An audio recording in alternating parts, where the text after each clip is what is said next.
प्यारे बच्चों, क्लास 12 संस्कृत विषय का दीप प्रोजेक्ट के तहत मॉडल प्रश्न जारी किया गया है फाइनल परीक्षा के लिए, जिसका आंसर आप लोगों को इस वीडियो के माध्यम से बता रहा हूं। बहुत सारे बच्चे रिक्वेस्ट कर रहे थे कि संस्कृत इलेक्टिव का भी करवा दीजिए सर, तो तैयार कर लिया गया है।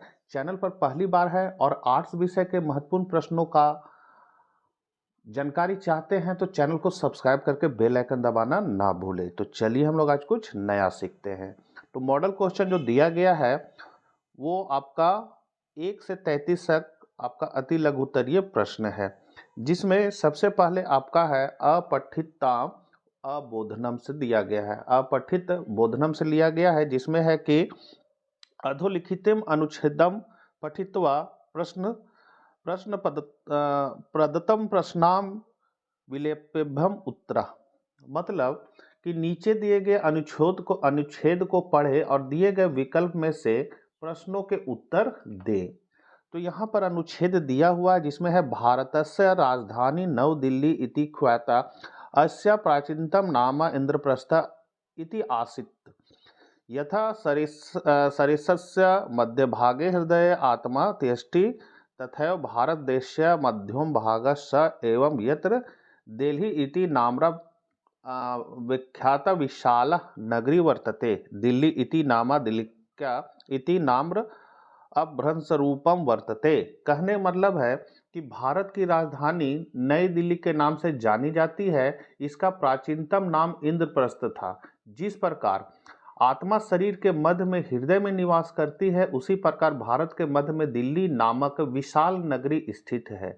दिल्ली नाम का संक्षिप्त रूप है। दिल्ली में भारत के विभिन्न क्षेत्रों के लोग आसानी से देखे जा सकते हैं। चाणक्यपुरी में अन्य देशों के राजदूतों के निवास भी है। दिल्ली में सरकारी केंद्रीय विज्ञान के कई कार्यालय हैं। यहाँ बहुमंजिला इमारतें हैं। इन इमारतों में लोकसभा भवन, राज्यसभा भवन और राष्ट्रपति निवास शामिल है। भारत के प्रधानमंत्री और अन्य केंद्रीय मंत्री भी इसी शहर में निवास करते हैं। अब इसी से आपको खोज के आंसर देना है। तो इसमें पहला क्वेश्चन है भारतस्य राजधानी का मतलब भारत की राजधानी क्या है। तो यहाँ पर ख आंसर हो जाएगा नव दिल्ली। दूसरा क्वेश्चन है नई दिल्ली का सबसे पुराना नाम क्या है। तो आपका करेक्ट आंसर हो जाएगा इंद्रप्रस्थम। तीसरा क्वेश्चन है शरीर के मध्य में कौन खड़ा है। तो शरीर के मध्य में माने सरिसस्य मध्य भागे का तिष्ठति। तो यहाँ पर आपका का हो जाएगा आत्मा। अब अनुच्छेद 2 में हम लोग आते हैं। अनुच्छेद 2 कहता है कि भारत में अनेक महापुरुष हुए हैं।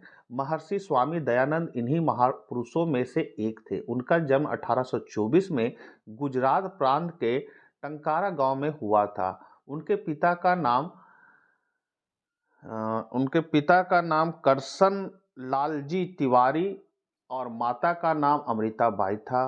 उनके गुरु का नाम विरजानंद था। वेदों की ओर लौटो इसी महापुरुष का कथन था। वे सत्यार्थ प्रकाश के रचयिता हैं। दयानंद ने समाज में व्याप्त अनेक भ्रष्ट आचरणों का खंडन किया और शुद्ध दर्शन के ज्ञान का उपदेश दिया। अपने सिद्धांतों को क्रियान्वित करने के लिए उन्होंने 1875 में मुंबई में आर्य समाज की स्थापना की और अपने अनुयायियों के समक्ष सामाजिक अनुसंधान के उद्देश्य व्यक्त किए। तो ये आपका यहाँ पर संस्कृत का हिंदी हो गया। अब इसका क्वेश्चन है स्वामी दयानंदस्य जन्म कस्मिन् ग्रामे अभवत्। कहने मतलब है स्वामी दयानंद का जन्म किस गांव में हुआ था। तो यहाँ आपका ख हो जाएगा टंकारा। दूसरा क्वेश्चन कहता है दयानंदस्य मातु नामा खाली स्थान आसीत्। दयानंद की माता का क्या नाम था। तो आपका का आंसर हो जाएगा अमृताबाई। वेदान प्रतिपत्यागच्छ इति का उक्तवान मतलब किसने कहा वेदों की ओर लौटो। तो ये आपका करेक्ट आंसर ग हो जाएगा दयानंद। उसके बाद आपका फिर अनुच्छेद 3 दिया हुआ था मॉडल क्वेश्चन में। तो यह अनुच्छेद कहता है कि भारत में हर बार साल में कुंभ पर्व मनाया जाता है। कुंभ पर्व भारत में 4 स्थानों पर आयोजित होता है: हरिद्वार, प्रयाग, नासिक और उज्जैन। इस दौरान तीर्थयात्री गंगा, त्रिवेणी, गोदावरी और शिप्रा नदियों में स्नान करते हैं और पुण्य प्राप्ति हेतु दान पुण्य करते हैं। देश भर से लोग विभिन्न गतिविधियों में भाग लेते हैं। अंत में वे मन में पवित्र भावनाएं लेकर घर लौटते हैं और आगामी पर्व की प्रतीक्षा करते हैं। तो यहाँ पर इसका क्वेश्चन बन रहा है, भारत में कुंभ पर्व कब मनाया जाता है? तो इसका करेक्ट आंसर है, भारत में कुंभ पर्व हर 12 वर्ष में मनाया जाता है। कुंभ पर्व भारते प्रति द्वादश वर्षे समायोजते। दूसरा क्वेश्चन कहता है, लोग घर जाते समय क्या विचार रखते हैं? तो इसका आंसर हो जाएगा, लोग अपने मन में पवित्र भावनाएं लेकर घर जाते हैं। जना मनसी पवित्र भावनाएं अद्याम गृहम गच्छति। तीसरा क्वेश्चन कहता है, कुंभ पर्वे कुत्र भवति? तो कुंभ पर्व जो है, कुंभ महोत्सव कहाँ आयोजित किया जाता है? इसका हिंदी है, तो इसका आंसर हो जाएगा, कुंभ पर्व भारत में 4 स्थानों पर मनाया जाता है, हरिद्वार, प्रयाग, नासिक और उज्जैन में। उसके बाद अनुच्छेद 4 दिया हुआ है कि महर्षि वाल्मीकि एक महान कवि थे। उन्होंने रामायण की रचना की। वाल्मीकि को आदि कवि माना जाता है। रामायण मूल काव्य है। रामायण में ही श्री राम की कथा है। श्री राम ने अपने पिता दशरथ की आज्ञा का पालन किया। वे सीता और लक्ष्मण के साथ वन में रहे और उन्होंने रावण का वध किया।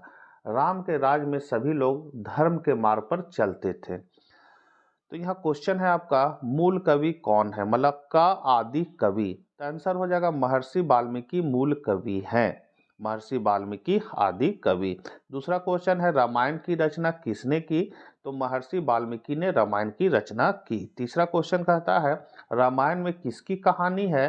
तो रामायण में जो है वो है श्री राम की कहानी है। यहाँ से है पठितो बोधनम, मतलब पठितो बोधनम में लिखा हुआ है कि गद्यांश नीचे जो है अलिखित गद्यांश नीचे दिए गए हैं। उसके प्रश्नों को आपको इसी से खोज के आपको आंसर देना है। तो गद्यांश 5 आपका दिया हुआ है, भाव दृश्या एवं भवंती। कहने मतलब है, आप जैसे लोग शिक्षा के पात्र हैं, क्योंकि शिक्षा के गुण मन की अशुद्धियों के दूर होने पर सुख पूर्वक प्रवेश करते हैं। गुरु उपदेश, और गुरु उपदेश ऐसे जल हैं जो सभी अशुद्धियों को धो सकते हैं और सबसे गंदी बुराइयों को भी दूर कर सकते हैं। खासकर राजाओं के लिए, उनके पास शायद ही कोई गुरु होता है। लोग भय के कारण राजा के वचनों का पालन करते हैं। तो यहाँ पर क्वेश्चन है आपका पहला, गुरुदेश किस प्रकार का स्नान है? तो गुरुदेश जो है वो अजलम हो जाएगा, अजलम बिना जल का स्नान है। दूसरा क्वेश्चन है, गुरुदेश किस प्रकार के दोषों को दूर करता है? तो यहाँ हो जाएगा अतिम लिनंद, अतिम लिनंद दोषों को दूर करता है। तीसरा क्वेश्चन है, राजाओं का उपदेशक कैसा होता है? तो यहाँ हो जाएगा घ विरला। चौथा है अक्षर, माने पत्राणी अश्य का प्राय, मतलब पत्राणी जो है उसका पर्याय आपको लिखना है। तो इसका करेक्ट आंसर जो है वो हो जाएगा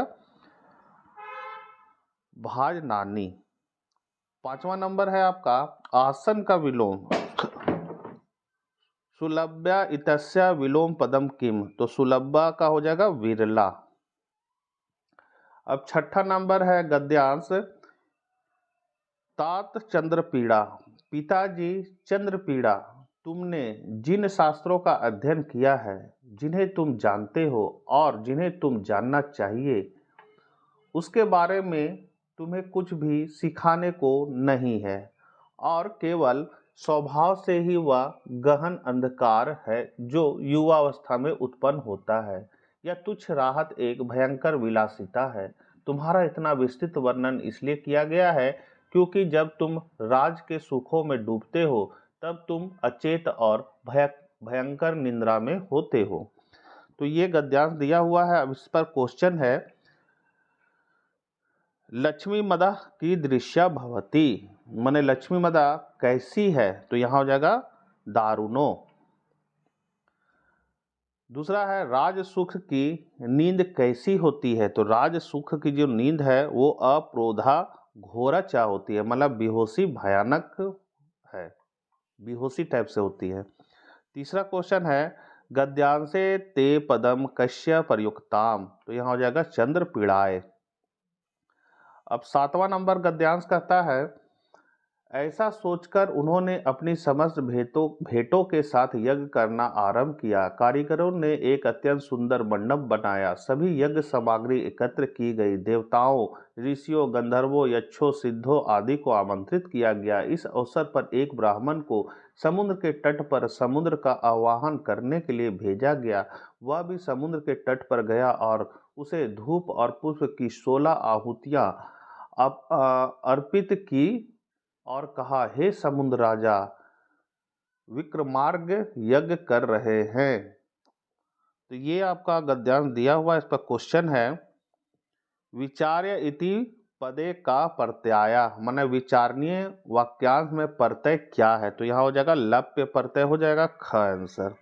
क अतीव मनोहरो मंडपा कारिता, तो इसका आपको मतलब सबसे सुंदर मंडप किसने बनाया? तो यहाँ हो जाएगा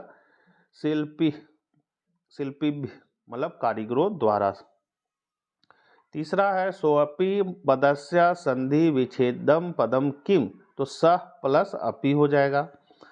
चौथा नंबर है अब्रवीता इति पदे मूल प्रकृति किम, तो इसका करेक्ट मतलब है अभ्राविता वाक्यांश का मूल स्वरूप क्या है? तो यहाँ जगह भ्रू धातु लंड लकार जो भूतकाल का है, प्रथम पुरुष एक वचन का ये रूप है। 5वां नंबर है इत्यम कस्य संधि रूपम, मतलब इत्यम का संधि रूप करना है तो इति प्लस एवं हो जाएगा। उसके बाद आपका गद्यांश 8 आ गया। केंद्र सरकार से स्थानांतरण के बाद श्री नायर लगभग 3 वर्षों से ओडिशा सरकार के अधीन कार्यरत है। हालांकि इन 3 वर्षों में उन्होंने एक बार भी अपने गृह राज्य केरल लौटने की इच्छा व्यक्त नहीं की। वे कम बोलते हैं, इसलिए उनके विचार या भावनात्मक पीड़ा समझ में नहीं आती है। उनकी बातचीत संतुलित थी। वे समय पर पहुंचते थे, फिर फाइलों पर ध्यान केंद्रित करते थे और काम के बाद घर लौट आते थे। तो ये आपका गद्यांश 8 है, जिस पर क्वेश्चन है श्री नायर का स्थानांतरण कहाँ हुआ था और उन्होंने लगभग 3 वर्षों तक ओडिशा सरकार के अधीन काम किया। तो यहाँ पर इसका करेक्ट आंसर ग हो जाएगा, केंद्र सर्वकाराता। दूसरा क्वेश्चन है किसका दर्द समझ में नहीं आता है? तो यहाँ पर हो जाएगा आपका ख श्री नारायण। तीसरा है दीनबंधु श्री नायर कहानी किस पुस्तक से संकलित है? तो ये आपका पुस्तक है समुद्र संगाथ। गद्यांश 9, तो गद्यांश 9 कह रहा है यह पापों को रोकता है, पुण्यों को बढ़ाता है, रहस्यों को छुपाता है और सद्गुणों को प्रकट करता है। संत कहते हैं कि यही एक अच्छे मित्र का गुण है जो संकट में पड़े लोगों का साथ नहीं छोड़ता बल्कि उन्हें समय पर वापस लौटा देता है। तब इस पर आपको क्वेश्चन बन रहा है यह श्लोक किसकी विशेषता है? तो ये जो है एक अच्छे मित्र की विशेषता। पहला का हो जाएगा अच्छे मित्र की विशेषता है। दूसरा क्वेश्चन है एक अच्छा मित्र क्या प्रकट करता है? तो यहाँ पर आपका हो जाएगा इसके गुणों का पता चलता है। फिर है पाप से कौन बच सकता है? तो पाप से कौन बच सकता है, इसका आंसर हो जाएगा एक अच्छा मित्र पाप से बचाता है। मतलब पाप से कौन बचाता है? तो एक अच्छा मित्र पाप से बचाता है। उसके बाद पद्यांश आपका 10 है। उस यज्ञ में शेष बची हुई राशि से पृथ्वी के स्वामी विश्वजीत उत्पन्न हुए। गुरु से ज्ञान प्राप्त कर वर्णतंतु के शिष्य कौत्स्य ने उनसे दान मांगा। तो यहाँ पर आपका क्वेश्चन बन रहा है कौत्स्य कस्य शिष्य आसित, मतलब कौत्स्य किसके शिष्य थे? तो वह वर्णतंतु का शिष्य थे। घ नंबर है रघु ने कौन सा यज्ञ किया था? तो इसका आंसर हो जाएगा रघु विश्वजीत ने यज्ञ किया। रघु विश्वजीते अध्यवरम अनुष्ठित अस्मा। तीसरा क्वेश्चन है गुरु दक्षिणार्थी कौन थे? तो कौत्स्य एक माने कौत्स्य जो है वो गुरु दक्षिणार्थी आसित हो जाएगा इसका आंसर। 11 नंबर है, 11 नंबर पद्यांश है, यद्यपि हर जगह नीला ही नीला चमक रहा है, मराल का मन बिना मन के आनंदित नहीं होता। तो इस पर क्वेश्चन बन रहा है आपका, सर्वत्र सर्वत्र की दृश्यम नीरम अस्ति, मतलब हर जगह किस प्रकार का पानी है, तो यहाँ हो जाएगा नीरा राजंतम नीरा। फिर है मालस्य मानसम कम बिना न रमते, तो मानसम बिना हो जाएगा। मालस्य इति पदे का विभक्ति, तो षष्ठी विभक्ति एक वचन। 12वां नंबर क्वेश्चन है, यह सारा संसार और संसार की हर चीज ईश्वर का मुख है, उसने जो कुछ तुम्हारे लिए छोड़ा है उसका आनंद लो और किसी के धन का लालच मत करो।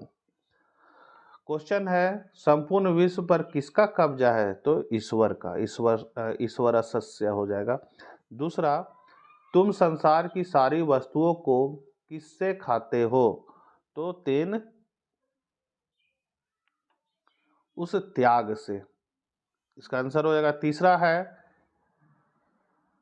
ईसा व उपनिषद किस संहिता का अंश है, तो ये आपका है शुल्क यजुर्वेद संहिता का। अब 13 नंबर है नाटक, स्वलिप बलराम, आज क्लास में कोई खास प्रोग्राम है। बलराम, अरे यार तुम्हें नहीं पता, अब तो योग सिखाने का समय आ गया है। मोहिनी, यह तो नया विषय है, क्या ऐसी क्लास रोज लगेगी? बलराम कहता है, हाँ, लेकिन अब योग शिक्षण हमारे लिए बहुत उपयोगी है। सागरिका जो है वो कहती है, ओह, यह तो सुखद आश्चर्य है, मैंने भी घर पर अपनी माँ से योग सीखने के बारे में सुना था, उन्होंने कहा था कि योग स्वास्थ्यवर्धक है। अब इस पर आपका क्वेश्चन बन रहा है, विशिष्ट कार्यक्रम, यहाँ विशेषण शब्द क्या है, मतलब विशिष्ट कार्यक्रम अत्र विशेषम पदम किम, तो यहाँ हो जाएगा कार्यक्रम, कार्यक्रम। दूसरा है योग शिक्षा कृदृश्य विषय, तो नूतन हो जाएगा। योग स्वास्थ्य करा कश्य वचनम, तो सागरिकाया मातु हो जाएगा। चौथा नंबर है आपका, योग शिक्षा अति उपयोगिनी अस्ति का कथ्यते, तो बलरामा।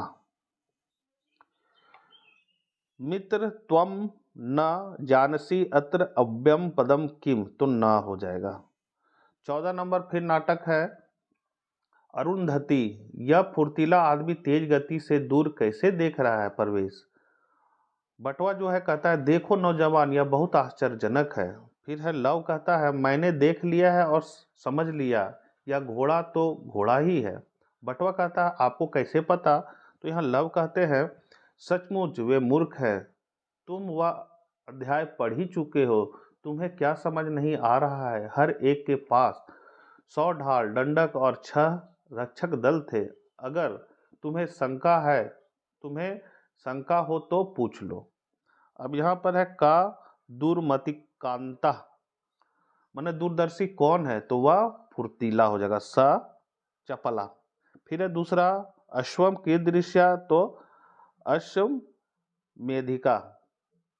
तीसरा नंबर है पश्यतु अश्या क्रियाम कृत्य पदम किम, तो कुमारा हो जाएगा। दृश्यते अश्य मूल धातु का, तो दृश्य धातु है। समीपम अश्य विलोम पदम अत्र किम प्रयुक्तम हो जाएगा, तो इसका दूरम हो जाएगा। अब 15 नंबर जो क्वेश्चन है वो कहता है, निर्देशित रेखांकित शब्दों के आधार पर प्रश्न बनाएं, और प्रश्न बनाना है जो आपका जिसमें अंडरलाइन किया हुआ है उससे शब्द बनाना है। तो रामस्य द्वय पुत्रम अश्मान, तो यहाँ हो जाएगा कति, रामा कति अश्मातम, मतलब कह रहा है कि राम के 2 पुत्र थे, तो यहाँ हो जाएगा कितना। सीताया पिता जनका आसीत, तो हो जाएगा कस्य पिता जनका आसीत। योगा कर्मेशु कौशलम, यहाँ हो जाएगा किम कर्मेशु कौशलम। 19 है राजा चंद्रपीड़स्य यौ राजभिषेक ची क्रियसु, तो कर्म हो जाएगा। अहो आहारम अहम संसारम तो कीदृश्य हो जाएगा। विक्रमादित्यम पाठ कस्मात् ग्रंथाम संकलिता तो यहाँ जगह सिंहासना द्वार त्रिस्क्याय। कादम्बर्यम का पाठा संकलिता तो सुकनासोपदशा से हो जाएगा। उत्तर रामचरिता का रचितवाम तो वह हो जाएगा भवभूति।